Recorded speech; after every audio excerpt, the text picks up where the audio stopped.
Hello students, welcome back to the channel. Last video में हम topic discuss कर रहे थे uncertainty in results of arithmetic calculations, और हमने length of area of rectangle की एग्जांपल जो थी वो डिस्कस की थी। तो आज इस वीडियो में हम डेंसिटी वाली एग्जांपल को डिस्कस करेंगे। सो मान लो हमें गिवन है मास किसी भी चीज़ का, वो है 5.74 ग्राम्स, और उसमें एरर कितना है, जिस इंस्ट्रूमेंट से हमने मेजर किया है उसका एरर कितना आया है 0.01 ग्राम्स, और वॉल्यूम हमने कितना मेजर किया 1.92 सेंटीमीटर क्यूब, और इसका जो एरर है वो कितना आया है 0.01 सेंटीमीटर क्यूब। हमें बोला गया है हमें डेंसिटी फाइंड आउट करनी है। सो सब स्टेप 1 हमारा क्या होगा, जैसे हमने पहले किया था पिछले लास्ट वीडियो में। सबसे पहले हमें जो चीज़ पूछी गई है, जैसे डेंसिटी पूछी है, तो सिंपल फॉर्मूला लगा के सबसे पहले हम डेंसिटी निकालेंगे। सो डेंसिटी हम किससे डिनोट करते हैं, रो से, और डेंसिटी का फॉर्मूला होता है मास बाय वॉल्यूम। मास की वैल्यू कितनी है 5.74, और वॉल्यूम का वैल्यू कितना है 1.92। दोनों की वैल्यूज़ पुट की, इसको सॉल्व करके हमारे पास आंसर आएगा 2.99 ग्राम पर सेंटीमीटर क्यूब। ये हमारा हो गया फर्स्ट स्टेप। सेकंड स्टेप में अब हमने क्या करना है, अब यहाँ पे क्या हो रहा है डिवीज़न। तो डिवीज़न के लिए हम मल्टीप्लिकेशन हो या डिवीज़न हो तो उसमें हम रिलेटिव या फ्रैक्शनल एरर्स को ऐड करते हैं, और अगर हमारे पास प्लस या माइनस हो तो उसमें जो हमारे पास ये एब्सोल्यूट एरर्स है सिंपली इनको ऐड कर देते हैं। तो यहाँ पे डिवीज़न है तो हमें रिलेटिव या फ्रैक्शनल एरर इसको निकालना पड़ेगा। तो डेल्टा एम की वैल्यू मतलब मास में एरर कितना है उसकी वैल्यू कितनी है 0.01 ग्राम, और डेल्टा वी की 0.01 सेंटीमीटर क्यूब। उसी तरह से मास और वॉल्यूम की वैल्यूज़ हमें गिवन है, तो फॉर्मूला लगा देंगे। फॉर्मूला में क्या होगा, ऊपर जो एरर्स वाली हमारे पास वैल्यूज़ है वो, और नीचे जो मेजर्ड वैल्यूज़ हैं वो, तो इन दोनों को हमें रेशोज़ लेके ऐड करना है। तो यहाँ पे ये फॉर्मूला है, इस फॉर्मूले में हम वैल्यूज़ पुट कर देंगे delta M by M plus delta V by V. Values put करके सॉल्व करेंगे तो हमारे पास अप्रॉक्सीमेटली, लास्ट में हमने राउंड ऑफ कर दिया, वैल्यू कितनी आ गई 0.07। अब इसको, ये हमारे पास क्या आ गया रिलेटिव एरर, या इसको हम फ्रैक्शनल एरर भी बोलते हैं। इसको हम परसेंटेज में कन्वर्ट कर लेंगे, तो मल्टीप्लाई बाय 100 करके हमारे पास परसेंटेज बन जाएगी 0.70%। थर्ड स्टेप क्या है, अब हमें निकालना है एब्सोल्यूट एरर। एब्सोल्यूट एरर का फॉर्मूला क्या होता है, ये जो अभी हमने ऊपर रिलेटिव एरर निकाला, इसको हम किससे मल्टीप्लाई करेंगे, जो हमारी मेजर्ड वैल्यू थी जो हमने फर्स्ट स्टेप में निकाली थी। फर्स्ट और सेकंड स्टेप की जो हमारी वैल्यूज थी उन दोनों को मल्टीप्लाई कर देंगे। सो मल्टीप्लाई करके हमने राउंड ऑफ करके अप्रॉक्सीमेटली आंसर निकाल लिया 0.02 ग्राम पर centimetre cube. Last final step हमारा क्या है, हमें आंसर लिखना है अनसर्टेनिटी के साथ। तो वैल्यू हमारी कितनी आई थी डेंसिटी की 2.99, और एब्सोल्यूट एरर साथ में कितना आया है 0.02 ग्राम पर सेंटीमीटर क्यूब। ये हमारा बन गया फाइनल आंसर। फाइनल आंसर में जो रियल मेजर्ड वैल्यू थी प्लस जो हमारा एब्सोल्यूट एरर। नेक्स्ट हम रिलेटिव एरर को भी डिस्कस कर लेते हैं। सो रिलेटिव एरर का हमारे पास फॉर्मूला क्या होता है, absolute error divided by measured value multiply by 100। इसको हम परसेंटेज की फॉर्म में निकालते हैं। इसकी भी एग्जांपल देख लेते हैं। मान लो हमें मेजर्ड वैल्यू कोई दी हुई है 1.02 ग्राम प्लस माइनस 0.01 ग्राम, और उसका हमें रिलेटिव एरर निकालना है।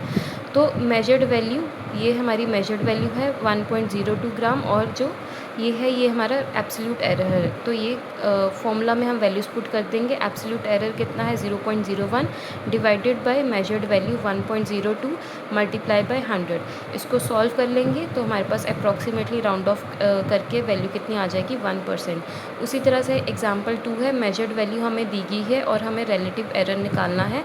सिंपली एब्सोल्यूट एरर और मेजर्ड वैल्यू को डिवाइड करके मल्टीप्लाई बाय 100 और परसेंटेज में हम आंसर निकाल लेंगे। लास्ट में हमने राउंड ऑफ कर लेना है। तो अब जितना स्मॉलर हमारा रिलेटिव एरर होगा, जो हमारी वैल्यू आई है, जितना स्मॉलर रिलेटिव एरर उतनी ही ज़्यादा हमारी प्रिसाइज, उतनी ही ज़्यादा अच्छी मेजरमेंट होगी हमारी। नेक्स्ट हम देख लेते हैं मल्टी स्टेप कैलकुलेशंस। अब यहाँ पे जो भी हमने एग्जांपल्स डिस्कस की, यही हमें न्यूमेरिकल्स की फॉर्म में भी आ सकती हैं। तो इसमें बहुत ज़्यादा स्टेप्स है, तो हमें कुछ चीज़ें ध्यान में रखनी है कि सबसे जो इसमें इम्पॉर्टेंट चीज़ है वो क्या है कि हमें कभी भी राउंड ऑफ पहले नहीं करना। जब तक हमारा फाइनल आंसर नहीं निकल जाता हमें राउंड ऑफ नहीं करना है, लास्ट में हम जाके राउंड ऑफ करेंगे। एग्ज़ाम्पल हम देख लेते हैं। जैसे मान लो जो हमने हमने डेंसिटी वाली एग्जांपल डिस्कस की, तो यहाँ पे हमारे पास मास कितना है 5.74 ग्राम। तो इसमें टोटल सिग्निफिकेंट फिगर्स कितनी है 3। वॉल्यूम की वैल्यू गिवन थी, इसमें भी कितनी सिग्निफिकेंट फिगर्स थी 3। डेंसिटी का हमने फॉर्मूला लगाया और डेंसिटी हमने ये निकाल ली थी।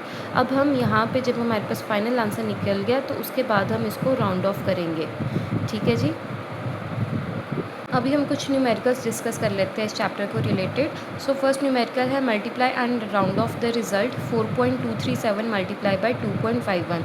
तो सिंपली हमें सबसे पहले इन दोनों को मल्टीप्लाई करना है, ये वैल्यू आ गई है हमारे पास, और इसको अब राउंड ऑफ करेंगे। सो राउंड ऑफ के हमने पीछे रूल्स देखे थे। यहाँ पे हमें सिग्निफिकेंट फिगर्स लीस्ट कितनी है, यहाँ पे 2.51 की है 3, तो हमारा आंसर भी लीस्ट सिग्निफिकेंट फिगर में 3 सिग्निफिकेंट फिगर्स ही होने चाहिए। तो यहाँ पे इसको राउंड ऑफ कर लेंगे। सो 7 है, 7 इज़ ये 5 से बड़ा है, तो पिछले वाला जो डिजिट है उसमें 1 ऐड हो जाएगा, तो यहाँ पे क्या बन गया 9। 9 फिर से 5 से बड़ा है तो 6 में क्या ऐड हो गया 7। देन 7 फिर से 5 से बड़ा है तो 3 में ऐड क्या हो गया 4। अब 4 जो है वो 5 से छोटा है तो 6 एज इट इज़ रहेगा। तो यहाँ पे 10.6 3 सिग्निफिकेंट फिगर्स के साथ हमारा आंसर राउंड ऑफ हो गया। Next add and round of the result. सबसे पहले हम ये जो 3 क्वांटिटीज़ गिवन है इनको ऐड कर लेंगे, तो ऐड करके हमारे पास ये आंसर आ गया। अब एडिशन और सब्ट्रैक्शन में हम क्या देखते हैं, सिग्निफिकेंट फिगर्स नहीं देखते, इसमें हम क्या देखते हैं डेसिमल पॉइंट्स।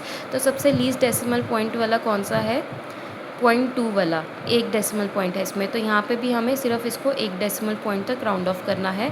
सो 1 है, 1 क्या है 5 से छोटा, तो पिछले डिजिट में कुछ भी ऐड नहीं होगा, 8.82 बन जाएगा। फिर से 2 5 से छोटा है तो अगले वाले डिजिट में कुछ भी ऐड नहीं होगा, तो हमारे पास फाइनल आंसर कितना आ गया 663.8। नेक्स्ट हमारे पास है measure length and breadth and find area with uncertainty. तो जैसे हमने एग्जांपल डिस्कस की थी सेम वही है। लेंथ की वैल्यू हमें गिवन है, ब्रेथ की वैल्यू गिवन है।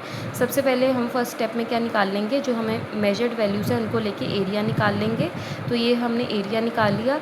अब एरिया में मल्टीप्लिकेशन का फॉर्मूला लगा रहे हैं, तो हमें फ्रैक्शनल या फिर रिलेटिव एरर निकालना पड़ेगा। तो उसका फॉर्मूला क्या होता है, जो एरर है divided by measured value plus जो एरर है डिवाइडेड बाय मेजर्ड वैल्यू, उसको सॉल्व कर लेंगे और परसेंटेज में हम फाइनल आंसर निकाल लेंगे मल्टीप्लाई बाय 100 करके। उसके बाद हम एब्सोल्यूट एरर निकाल लेंगे और लास्ट में एब्सोल्यूट एरर और जो हमारी मेजर्ड वैल्यू थी उनको कंबाइन करके लिख देंगे। सिमिलरली अभी जो हमने डेंसिटी वाली जो एग्जांपल डिस्कस की वही सेम मास और वॉल्यूम की हमारे पास वैल्यूज़ गिवन है, डेंसिटी निकाल लेंगे। अब यहाँ पे लीस्ट सिग्निफिकेंट फिगर डिवीजन में है ना, तो डिवीजन में हम क्या आंसर किस में निकालेंगे, लीस्ट सिग्निफिकेंट फिगर में। तो यहाँ पे 2 सिग्निफिकेंट फिगर्स हैं लीस्ट, तो आंसर भी हमारा 2 सिग्निफिकेंट फिगर्स तक निकलना चाहिए। तो इसको राउंड ऑफ करके फाइनल आंसर हमारा कितना हो जाएगा 4.8 ग्राम पर सेंटीमीटर क्यूब। सो स्टूडेंट्स, अगर आपको ये वीडियो हेल्पफुल लगी हो तो वीडियो को लाइक करो, चैनल को सब्सक्राइब करो एंड इस वीडियो को शेयर भी करो। मिलते हैं नेक्स्ट वीडियो में।